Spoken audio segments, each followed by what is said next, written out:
Hey, this is Joe Cox, Life Made Simple, getting you through this narcissistic world. We're going to talk about no contact. Is that a good thing?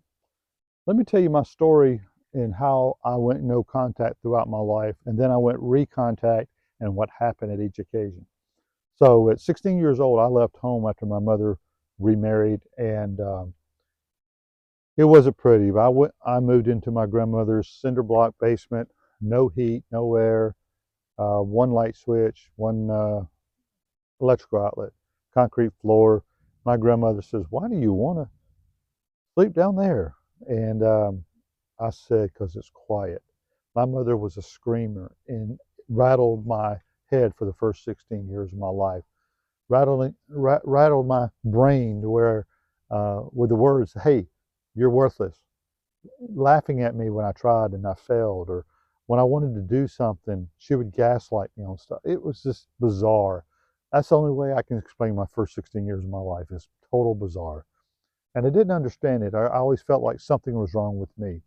So after 2 or 3 years, I actually started getting myself together. I graduated high school. Neither one of my parents showed up for my high school graduation, again, thinking that they didn't because I'm flawed. So I then went in and wanted to go to college.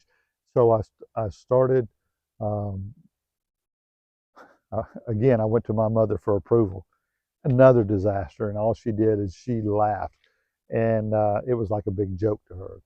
And then she laughed like I told her a joke. And then she says, "Are you serious?" And I'm just like, tears are just pouring out of my eyes. And I'm like, am I that unworthy? See, I didn't look at them and saying that's mean. It was all about my worthiness. Um, I think a lot of people will be able to relate to that. Now, looking back and talking to people, I think that's very common because as kids, we hold stuff in and we hold on to that as adults. And it's not until we learn to release these emotions, which I call trapped emotions, and we'll talk about that more. But as we're going through life, so I got her back out of my life. It took me a year because I graduated high school reading at the fifth grade level, so I had to take 9 courses just to even qualify to get into college, which I did. And I struggled through trying to pay for college. And at 29 years old, in my senior year of electrical engineering, I quit and decided to become a real estate agent. I knew I wasn't going to work. I was going to college more to prove it to myself that I could do it and that my mother was wrong. I got into real estate, did great. Within 5 years, I had 28 rental properties. I was thriving, a couple 100,000 a year, and but I had such an emptiness, a hollow place in me. And during that 5 years, this is what I want to point out. During that 5 years, I had next to zero contact with either one of my parents. My father had gotten transferred in his job to Alabama, so I didn't hardly see my father, and my mother. I don't think I spoke to her any during that time. But it was interesting because I'm like, okay, now that I'm successful, I wrote to my mother and asked her, you know, what do you think about me now? Wow. She sent me a 3-page letter after I told her all my successes. She wrote a 3-page letter back telling me how worthless I was, how I just was greedy. All I did is work for money and just degrading me once again.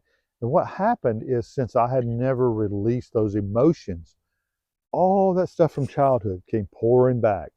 It's like my whole bucket was all full of toxic emotions. And I slowly fell right back into a toxic relationship and fell into a dark night of the soul, just one thing after the other. And I fell. I had to get out of real estate. I couldn't function. Nobody was there to say, "Hey, Joe, are you doing okay?" See, functional families do that. They have connection with each other and they kind of know when somebody's off or maybe they need some help.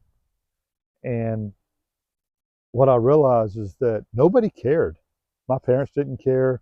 My grandmother had passed away, and my siblings, I didn't realize that they were struggling. So they couldn't help me if they're struggling. So I fell into this deep night of the soul that lasted for 12 years.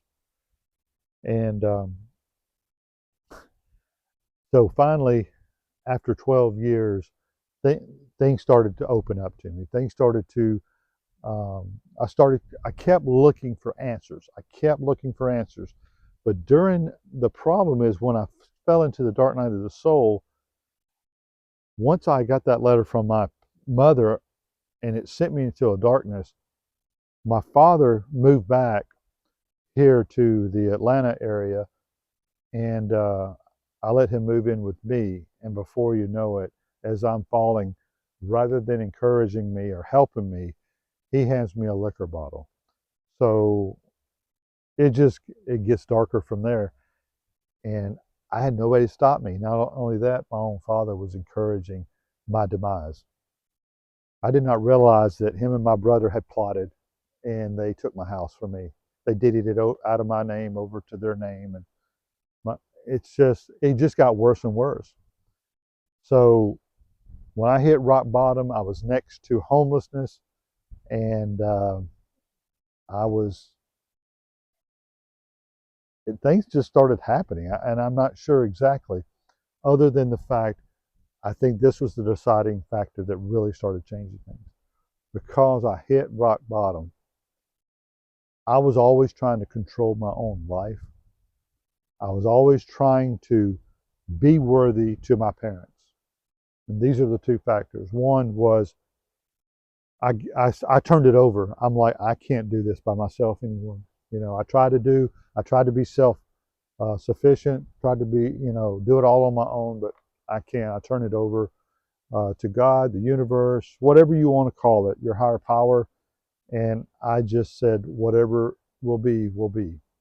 I opened a thrift store, hoping that me helping them, that might give me some purpose. I was just struggling to live one day at a time, wondering if that was going to be the last day. And then one day, this little girl that I had known when I was 15, and y'all probably know the story if you've watched the story on me and my wife, how we came back together and we reconnected. And then I've got the best therapist, and that changed my life. And I was able to get back into electrical work because I'm a state licensed electrical contractor by trade as well. And I got back in doing that. And one thing led to the other. And we have gotten through this healing. At that point, I had to ban my parents, both of them, permanently from my life. And that's what the last therapist helped me understand, that I didn't have a duty to my parents anymore. Or really, the way they treated me, I probably never had a duty of contact with them, because they were supposed to protect me. They were supposed to show me unconditional love. They were supposed to get me set up for life, where I could stand on my own 2 feet. In fact, they did just opposite. Every time I got on my 2 feet, they would jerk the rug out from underneath. And I'm like, what is going on? This is not the way I see other families operate. What is wrong? Is it me? Is it, what's off? And this is way before I really understood narcissism. I really started learning about narcissism about 10 years ago, about the time I turned 50. And that's when I started seeing it all. And that's when my healing started.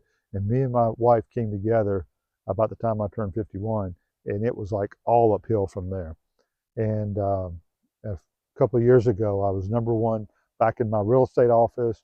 I'm married to the love of my life. And I haven't had anything to do with either one of my parents. I just came out with my book 4 months ago.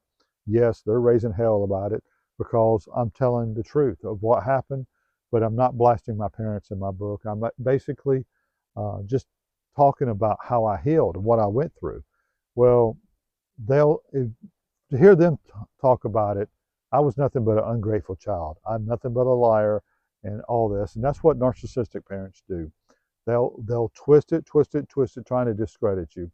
That's so I don't have much to do with a lot of my extended family either, because of the triangulation and the gaslighting has happened so long. But fortunately, the family I married into, they're very loving, very kind, and they've shown me a lot of unconditional love that I've never had before. So I want to make sure that I help you understand that your parents going no contact is probably the best thing to do if you've tried everything else. Do not feel guilty about going no contact.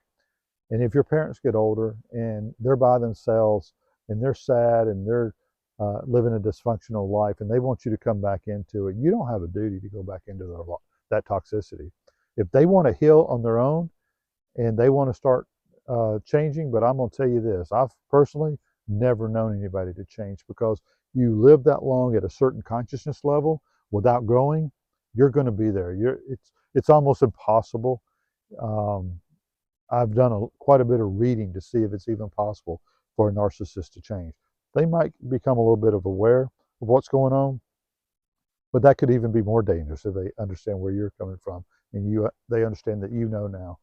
So if they have brought you nothing but chaos in your life, feeling worthless, broken, any of these feelings that they've inflicted on you, and they have chosen not to be the positive influence in your life, my answer is cut them out. No contact. Hopefully this will validate that for you. This video is about understanding. Every time I've had my parents in my life has gone down. Every time I've gotten them out, I've built my life back up. This time they don't have a chance to hurt me. They're trying to come back into my life through this book and trying to get me to retract my words and things, but instead I've put it on turbo level and I'm going full force and using my past rather than dwelling in my brokenness. I've healed, and now I'm showing you how to become the person that you were created to be. How you can create your life. I started all over at 51 years old, and here I'm about to turn 60, and I'm thriving in life. Like I said on another video, I'm on no medication, and I believe that my father is a full diabetic.